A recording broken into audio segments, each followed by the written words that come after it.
ప్రముఖ ఎన్నికల వ్యూహకర్త ప్రశాంత్ కిషోర్ ఏపీ పరిస్థితులపై స్పందిస్తూ ఏపీలో అధికార పార్టీకి ఎదురుగాలి వీస్తోందని, జగన్ ఏం చేసినా గెలవడం కష్టమని అభిప్రాయపడ్డారు. పథకాల పేరిట ప్రజలకు డబ్బిస్తుండడం ఎన్నికల్లో ఎంతమాత్రం పనిచేయదని స్పష్టం చేశారు.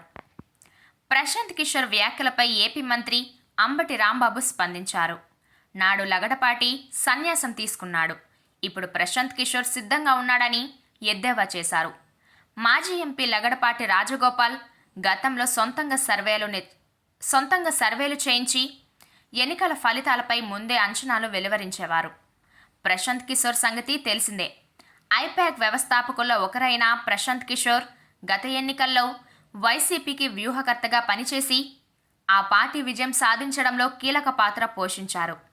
ప్రస్తుతం ఆయన వ్యూహకర్తగా సేవలు అందించడం మానేసి రాజకీయాలపై దృష్టి సారించారు.